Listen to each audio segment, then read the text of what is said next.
Grabe, ang damig. Tinan nyo, tunaw na yung yelo. Mabilis lang naman dito eh. Pakita ko mga estudyante pumapasok. Mga senior high school. Pakita ko sa inyo. Ito yung halaman ko. Puro snow. Ayun o. Malalantay ang halaman ko. Ganda yung puno. Huwag ka na tignan pag puti-puti na. Ayan o. Grabe ano.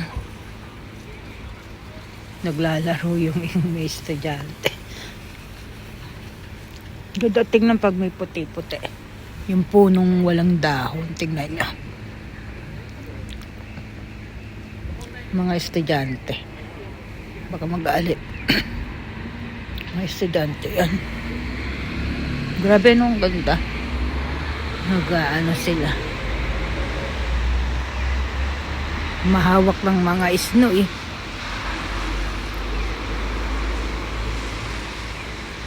Natunaw na agad yun dito. Ito malapit na rin matunaw. Pag hindi na umulan yan, tunaw na yan mamaya. Kada yung kotse, oh, may snow sa bubong. Pero mo, siguro mag-short tayo. Inubo talaga. Grabe no? Yung school din. Patayin ko. Alipat. Nagpalit ako sombrero kasi nilalabang ko yung isa. Salitan kong ginagamit. Yung medyo pricey na sombrero, hindi ko ginagamit. Pag umaalis lang. Sayang kasi. Kasi pag dito lang ako sa bahay, hindi ako nag-aayos. Pag mamimalingke lang, hindi rin ako nag-aayos. Basta yung lang, kung ano lang masuot ko. Sa ulit-ulit na jacket, yan. Iniisip ko kung ba ako, maglilinis. Ewan ko ba. Yung bunso kong anak, sa totoo lang, yung problema ko lang dyan, tamad mag-aral. Ngayon, tingnan mo, tulog, ayaw pumasok. Pag nalaman ng ama to magagalit sa akin. Siyempre, nagsasabihan ko naman, ayaw naman makinig. Sabi niya, masakit daw ang lalaugan niya, baka daw siya may influenza. Ang kaso. Kasi dito, pwede kang mag-message na hindi papasok. Kasi pag hindi ka nag-message sa school, tatawag yan kasi mag-aalala. O wala yung bata. Baka mamaya umalis sa bahay, tapos wala sa school. Saan nagpunta, di ba? May mga nangyayaring ganun. Kaya ngayon, nila itinatawag. Kung nasa bahay o kung umalis, pumasok. Tignan mo, may sunog oh. Saan kaya to? Hari? Ewan. Saan yan? Sa ata yan eh. Ibang bansa. Hollywood oh. California. Grabe, lakas din ng hangin. Ayan, Amerika daw. Ito, ang katakanan ng Amerika. Amerika. Ganyan ang katakanan yan. Amerika. Grabe yung sunog, no? Kinuha lang sa Pac News.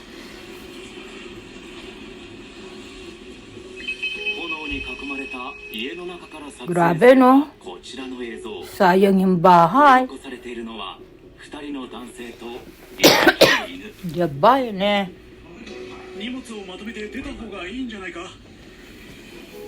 Sayang yung bahay sa paglasot no.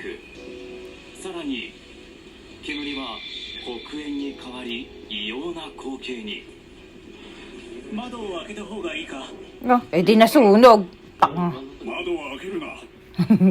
Papasok yung hangin, papasok yung apoy.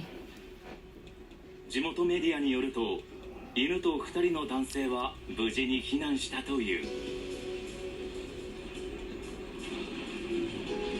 Pag ganyan pala ang lugar mo, dapat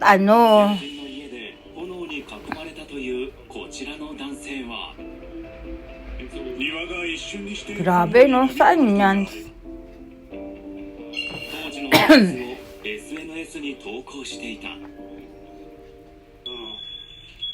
よし、避難しよう。燃え盛る外の景色を見て避難を始めたタナーさん。しかし通りの街路樹は炎に Yung mga puno nasunog din. 舞い上がり、変わり果てた街の姿が。神様、どうかこの家とご近所さんをお守りください。もうできることはないよ。タナーさんは友人と共に消火を試みたというが、全く歯が立たなかったという。7日にロサンゼルス近郊で Ayan, 発生 Los した Angeles daw. Puno, marami palang bundok sa Los Angeles, tsaka 何らかの原 puno. 因で火が上がり、わずか30分で煙が大きく立ち込める。 Kasi yung hangin, malakas yung, ano, sunog, lilipad. 私たちは非常に困難な状況に陥っています。サンタアナの風と呼ばれるこの地域特有の海に向かって吹く強い風が火を一気に大きくしたのだ。当時の Grabe lakas din ng hangin. およそ27メートル。CNN は火が1分間にサッカーコート5面を焼く勢いで拡大したと伝えている。さらに湿度 10% 程度と乾燥した天気が続いていることも火の回りを早めたという。 Grabe no, こんな nakatakot. 光景を見たことがありません。火はすべてを飲み込みました。初めに被害が広がったのが多くのハリウッドセレブが住むパシフィックパリセーズ。俳優のトム・ハンクスさんやマット・デイモンさんらが住む高級住宅街だ。これは俳優のジェームズ・ウッズさんが SNS に投稿した動画。避難の準備をしないと。たくさんの飛行機が水をまいているけど。プール付きの自宅のすぐそばまで炎が迫っていた。周囲には Grabe, kumalat. ハリウッドなどがあり、 Beverly スタ Hills. ジアムまでも30キロほど。地元当局によると、ロサンゼルス近郊の大規模な山火事は、この Santa Monica, Beverly Hills, 現在 Hollywood. 映画の都ハリウッドにも Hollywood pala yun. 街の中心部 Kalat na yung apoy no, sa lakas ng hangin. こちらはハリウッド大通りから1キロほど離れたエリア。避難する Nag-traffic. どこも大渋滞。他の地区ではこちらの家は完全に燃えてしまいました。その隣の家は屋根に火がついています。通りの向こう側、こちらの車に火が燃え移ってガソリンが爆発したのでしょう。爆音が響きました。 Ano ba yan? Sa ano ko? セレブたちも Paris, ano, Hilton. パリス・ヒルトンさんは言葉にできないほど心が痛いです。自分の家が全焼するのをテレビの生放送で見ることは誰も経験すべきではないことです。今回の火災で影響を受けたすべての方々に心からお祈りを捧げます。と自身の家が全焼したことを明かした。ロサンゼルスに在住している x ジャパンの YOSHIKI さんは LA の自分のいる場所にも今強制避難命令が出ました。今から自分も避難します。その2時間後には自分の LA のスタジオは今のところ大丈夫。ただ念のため今までのレコーディングや撮影素材を記録したハードディスクをスタジオ外に緊急移動と現地の状況を伝えた。モデルでタレントのローラさんもお友達のお家も秋といつもハイキングに行く山たちも燃えちゃった。 JP モルガンの暫定推計によると、今回の山火事による損失は日本円でおよそ1兆5800億円に達する可能性があるという。 Grabe yun, mahal.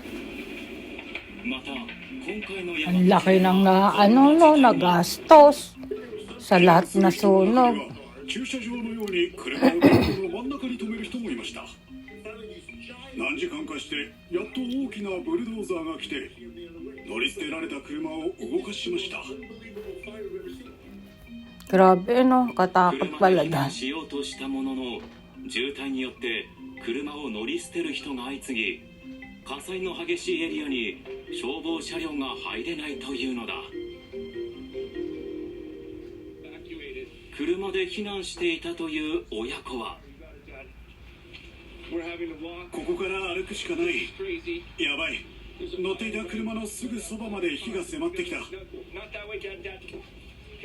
お父さんこっちへ。これで大丈夫。父は足が悪いんだ。大丈夫、その調子。そのまま下っていこう。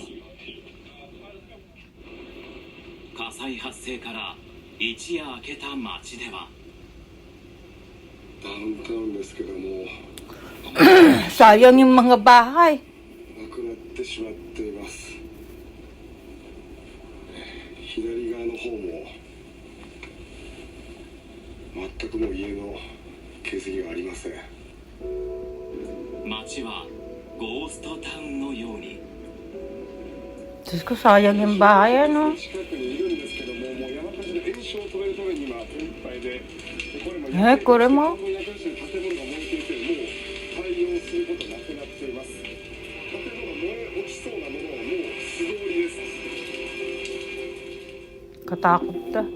地元当局によると、これまでに少なくとも5人が死亡、2000棟以上が焼け、18万人近くに避難命令が出されている。こうした事態を受け、カリフォルニア州のニューサム知事が非常事態を宣言。一方、トランプ次期大統領は州の対応を批判。これこそ悲劇で、州知事と行政の失態だ。消火用の水すらないんだから。ニューサム知事が環境保護を優先したため、消火用の水が足りなくなったと主張するトランプ次期大統領。知事がスメルトという小魚の保護に水を使ったために、ロスでは消火用の水がないなんてひどい話だ。 CNN の中継でインタビューに応じたニューサム知事は、あの男は火災を政治に利用する気だ。言いたいことはあるが今は言わない。世界有数の高級住宅街が壊滅してしまった。高額納税者の住民がいなくなれば州の税収だって半減してしまう。アメリカ史上最悪とも言われるロサンゼルスの山火事。3日目を迎えた現地の状況とは。 はい、なかなか消火が進んでいないということですね。 Katakot! Magkasunog. Masusunog ka pala doon. Grabe, no? Hollywood pa naman. California, naandun pa naman. Beverly Hills, yung mga artista. Wala talagang pinipili pag ang si Mother Earth na ang ating kalaban. Hindi na sabi Mother Earth. Naglilinis ako ng sod. Nababaccuum. Vacuum sojiki. Nanood akong balita, nagulat ako eh. Pero malawak naman yan siguro eh.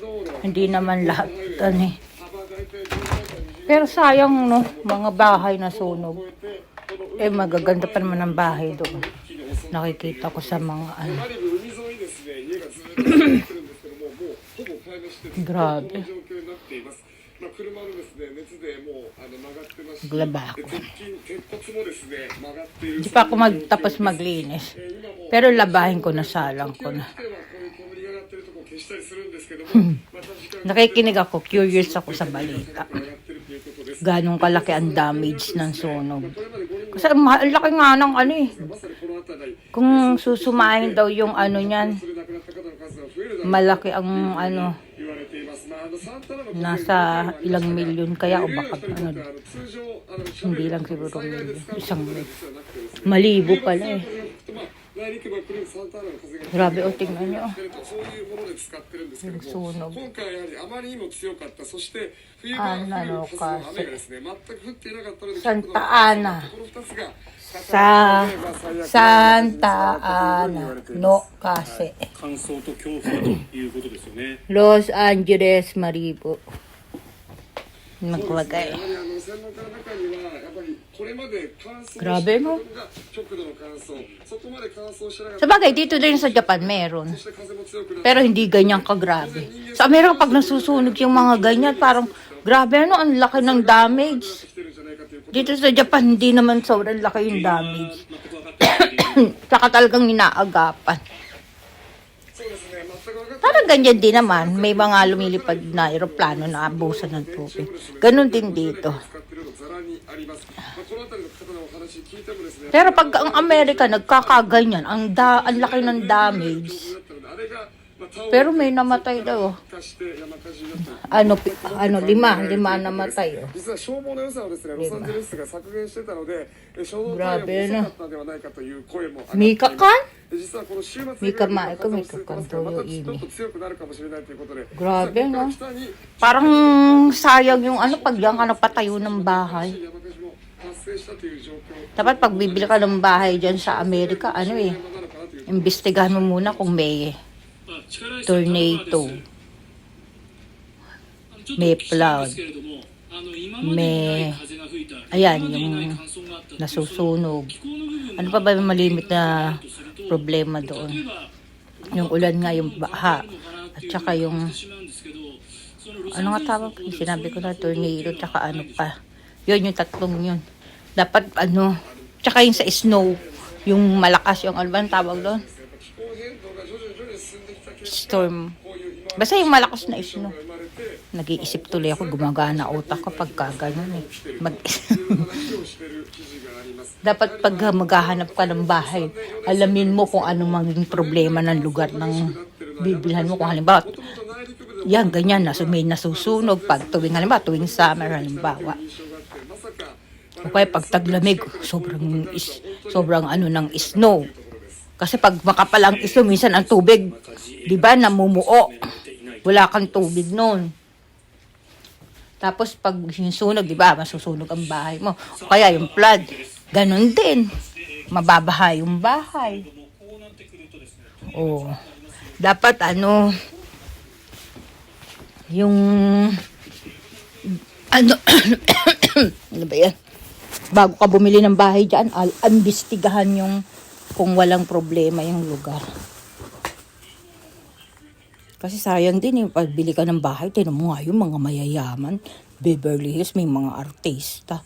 Pero saan ka, tingnan mo, problemado din. Nawala yung bahay nila, nasunog. Kung dito mahal ang cost of living, sigurado doon din mahal ang cost of living. Grabe, no? Pag si Lord na ang nagbigay ng mga ganyan, walang magagawa ang tao. Dito sa Japan, talaga to? Maraming ng volcano dito. Kaya maraming lindol. Ngayon, kumbaga sanay na mga Hapon sa lindol dito kasi natural na sa kanila yon. Ang problema lang, pag malakas yung lindol. Ngayon, di ba, may style na sila ngayon. Pag nagpagawa ka ng bahay, syempre mahal yun, tsaka lalo building. May nilalagay sila sa alalim. Para kung lumindol, let's say, parang nilagyan ng gulong. Yung bearing ba yun? Bearing. Basta yung pang trolley ba yung gumagano. Parang pag umuga, damay din yung ano, tatimono, building, bahay. Pero mga ganun mahal yun. Depende sa klase kung anong pagkaano mo, papalagay mo. Kaya kalamitan ngayon dito, yung mga lumang bahay ang nagigiba. Lumang building, gano'n. Tapos dito, di ba yun, problema dito, lindol. May lugar na binabaha dito. Yun. Lalo na pag babagyo, ang lakas ng ulan, marami rin ano dito. Kalimitan, mga probinsya. Ako, probinsya, pero hindi naman sobrang probinsya. Malapit kami sa Nagoya. Tsaka yung lupa daw namin dito sa amin, mataas daw. Nga lang, pag itong na-target ng ano, center ng lindol, ayun, nakakatakot. Pero sa awa ng Diyos, hindi pa naman lumilindol na malakas dito. Sa tagal-tagal ko dito, magto 23 years na ako. Nung lang ako nakaranas ng lindol na signal ba? Ang magnitude, 3. Laging 1 lang dito. Ang 1 parang wala lang, di mo mararamdaman. Lalo na pag nakatayo ka. Ang 2 minsan hindi mo rin mararamdaman. Yung 3, talagang first time ko makaranas. Diyos ko, baba na tayo, napapanood. Dalawa kami ng bunso kong anak. Yung anak ko rin, nagulat. Yun. Malakas siya talagang gumagano. Kaya yung iniisip ko, yung ibang parte ng Japan, di ba, minsan 5, 6, kaya mga giba.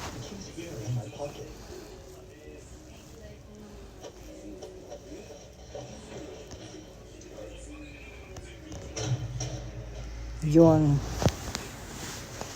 Grabe, no? Nakakatakot. Yung mga isno sa labas, natutunaw. Nangangati, lalaugan ko. Pag natutuyot, nangangati. Nag-iisip ako kung pupunta ako ng clinic kasi yung gamot ko, isa na lang. Kasi ewan ko ba, magbigay ng gamot pang isang, dito sa Japan, lagang binibigay ng gamot pang 1 linggo. Ngayon, kasi kaya ganun sila, titingnan kung may pagbabago. Ngayon, pag wala, babalik ka doon, check up kaya ulit. Tapos ibang gamot ibibigay.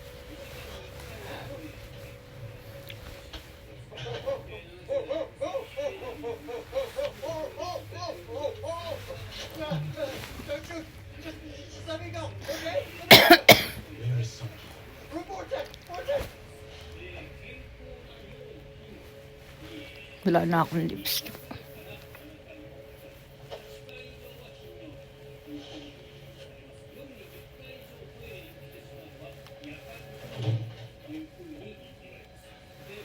Boys, hands above your head, now.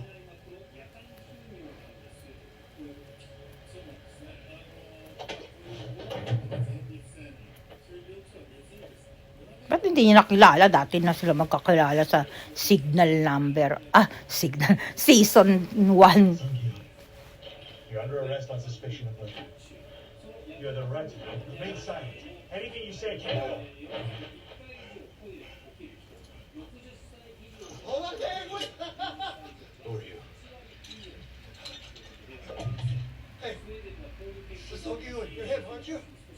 I work with Mr. Kim, okay? We tracked down your Dutchie guy. My name's Hughes. I've been on the photos with him, remember? We're texting you from the subway every single day. Don't you remember? Listen, okay? I know that we've never met, at least not in person, but the boss told me how much he trusted you. You were a stand-up guy who voluntarily paid his debts. He told me that there was no way else. Is he dead? Did you kill him, Mr. Sun? You fucking son of a bitch! Fucking hell! Nanonood ako lang Squid no season 2. Malapit nang maubos yung oras ko. Diba? Kasi yung mga yan, wag natin pakita. Mga bugbugan eh.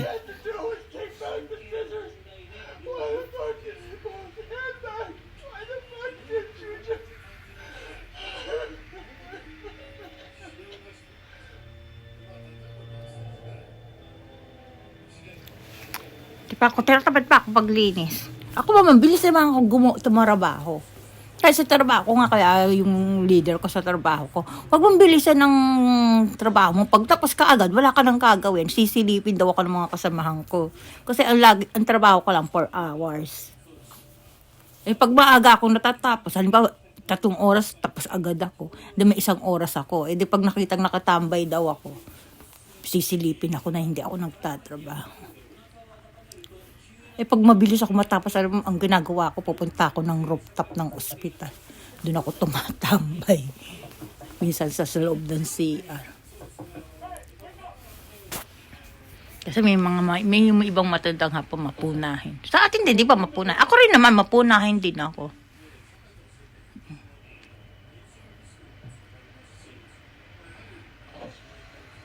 Lapit lang matapos yung ano. What are you doing out here? This is where I work, sir. I have Baka tayo yung lalaugang ko. Pero na-extra yung dibdib ko dito. Walang nakita, malinis daw. Sa yukat tatuloy. Sa awa ng Diyos. Hindi siya, wala akong problema sa ganito. Kaso pagtatako, ba't yung ubo? Dati na ako nagpa-check up sa allergy. Wala daw ako allergy kahit saan.